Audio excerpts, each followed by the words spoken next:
Thank you, everyone. It's great to be here in this room, in the participants' room, to get into this engagement session. And I'm going to go straight to introducing David Lorimer, who's going to be facilitating this session. I want to thank all of the visionary voices. It was so wonderful. And now, just to introduce David, I did have his bio up here. Excuse me for a second. David Lorimer is from Science and Medical Foundation. And just bear with me. That was beautiful too, Patricia, that beautiful transition of the two doors meditation. Thank you. David Lorimer is a writer, lecturer, and editor who's founder of many different things, including the Scientific and Medical Network, has an incredible career and has authored or written over a dozen books, including The Spirit of Science, Thinking Beyond the Brain, Consciousness and Ultimate Reality, and The Protein Crunch, which is amazing. He is a founding member of the International Futures Forum, was editor of its digest Omnipedia, Thinking for Tomorrow. He's also a trustee of the St. Andrews Prize for the Environment and a Churchill Fellow.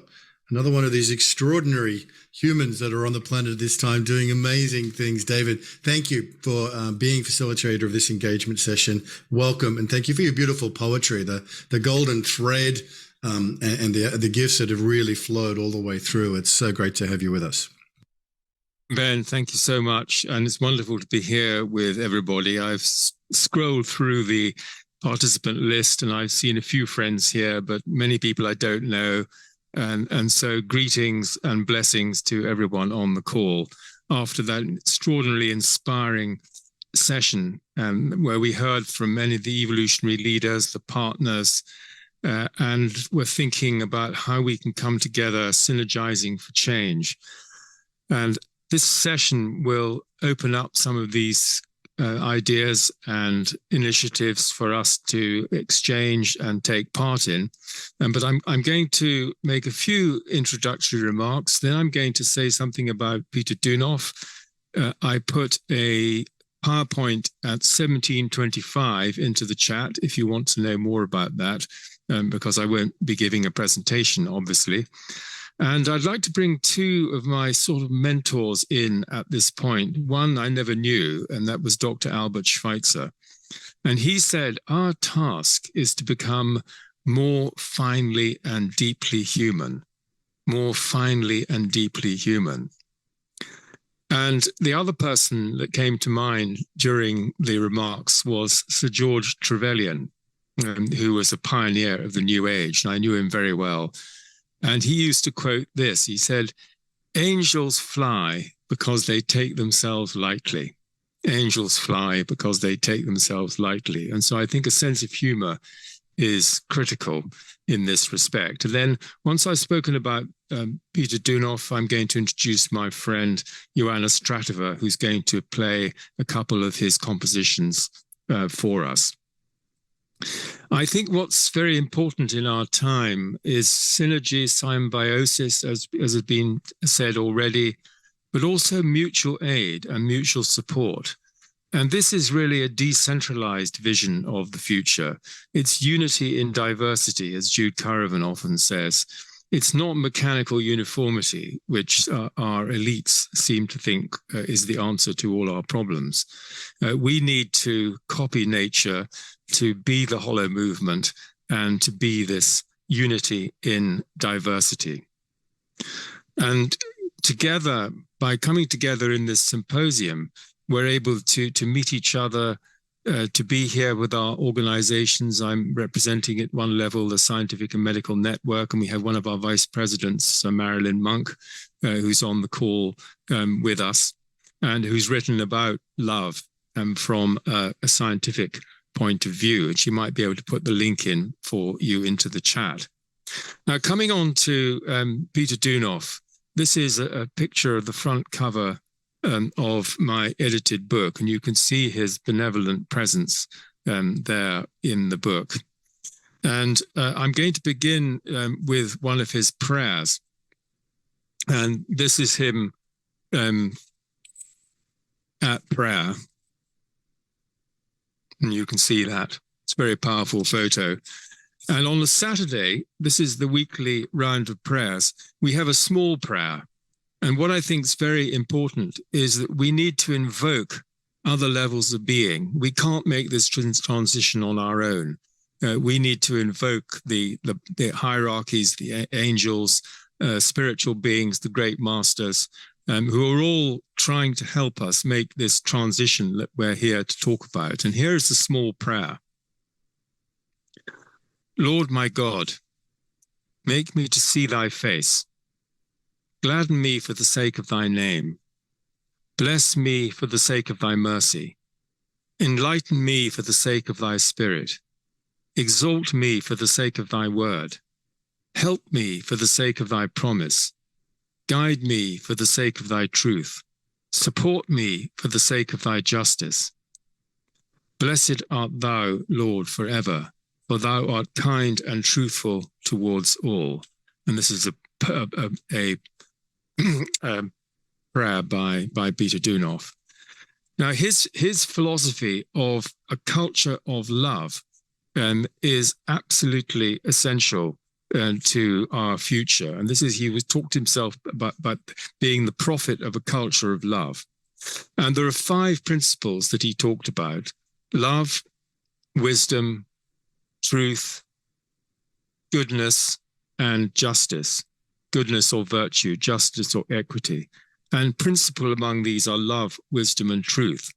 And so our sacred mission, from this point of view, I believe, is to manifest these principles of love, wisdom, and truth, which have already been referred to in this call.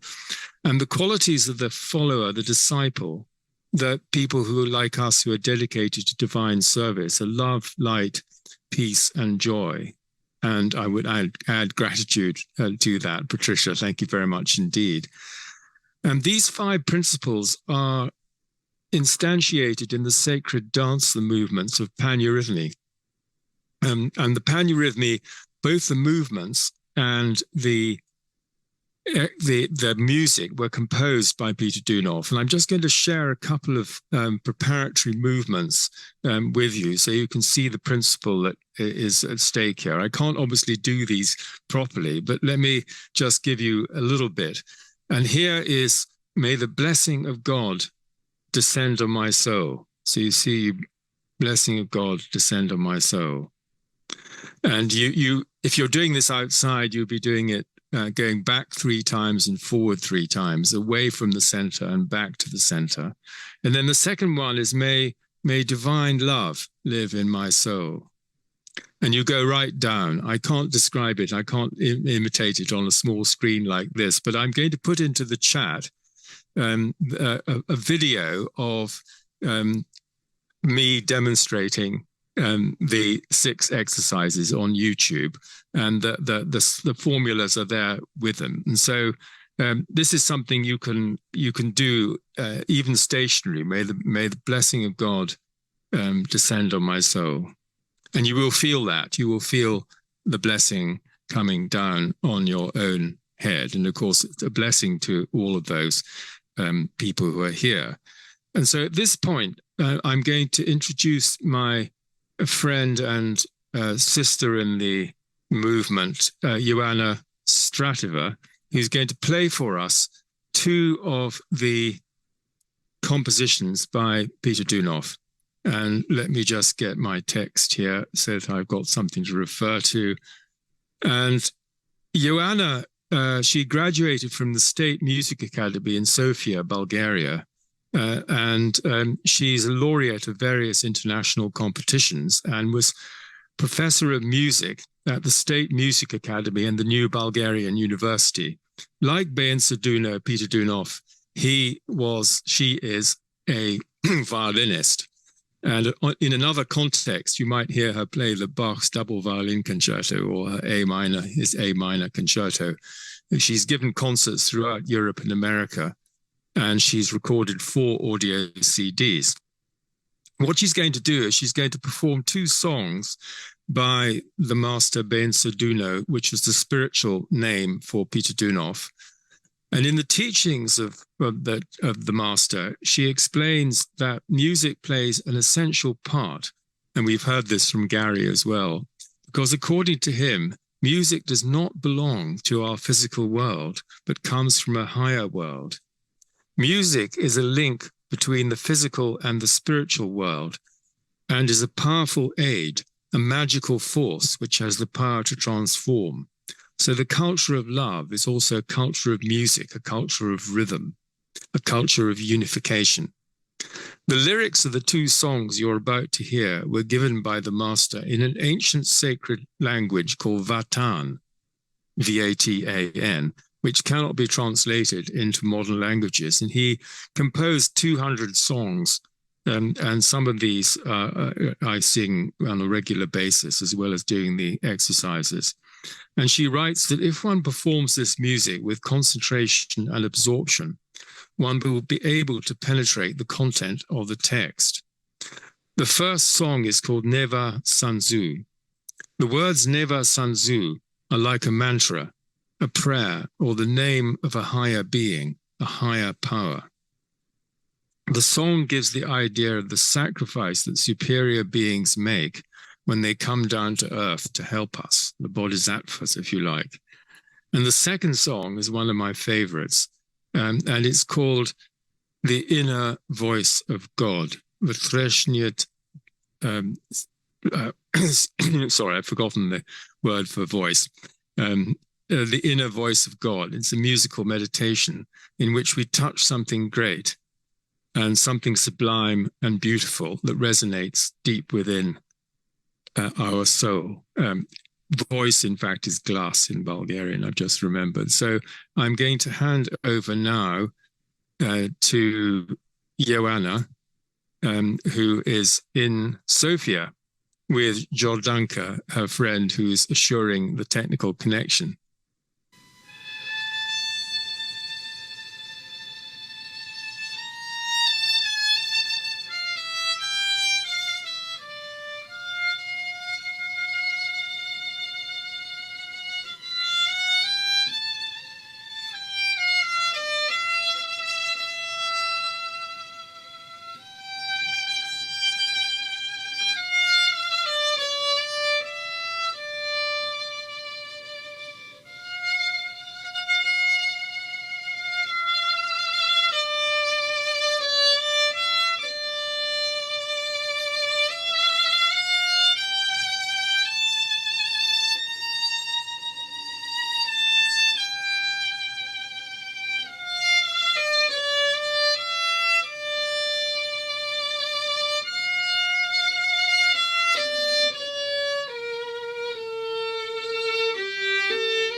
Well, I hope that's given you a direct experience of the sublime message in music of the master through a master violinist, Joanna Stratova, who has been playing these pieces for probably 50 years, maybe even longer.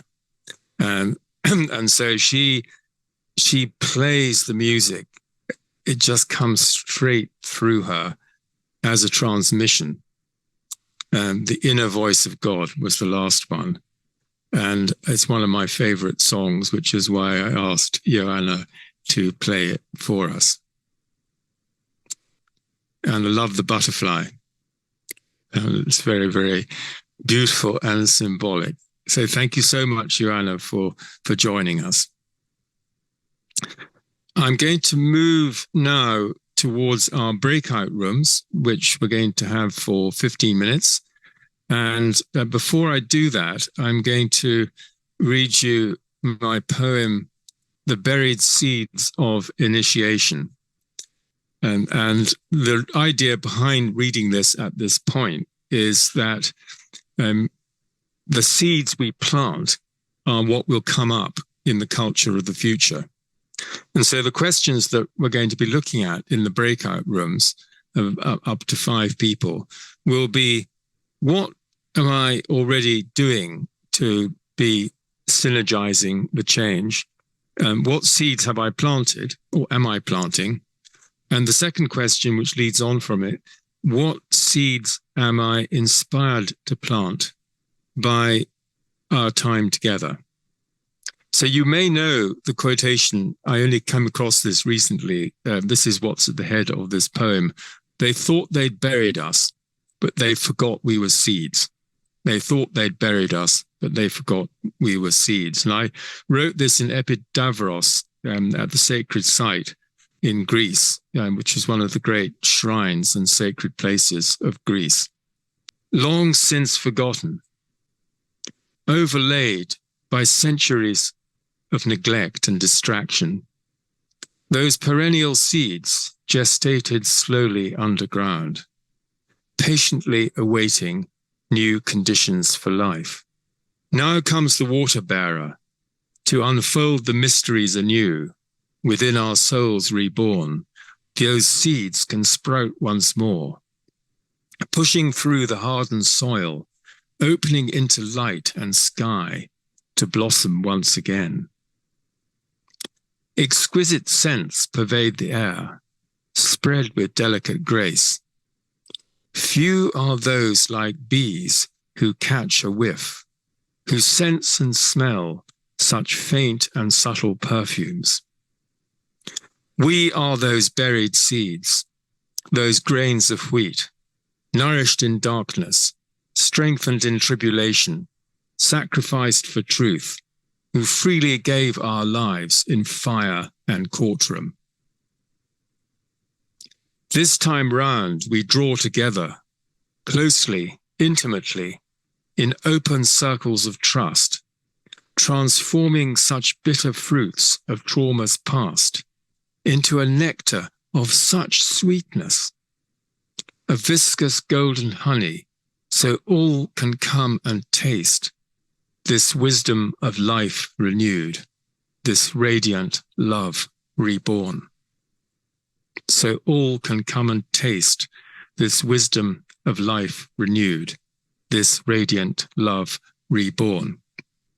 And I want just to mention at this point that the wisdom in Latin is sapientia, and it comes from sapere, which means to taste, hence the honey.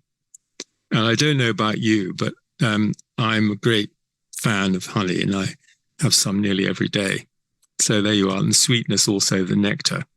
So we're going to go into breakout rooms for 15 minutes now, and then we'll have some closing remarks. Ben, is that all in order? That's great, David. We're going to be in the room for 12 minutes.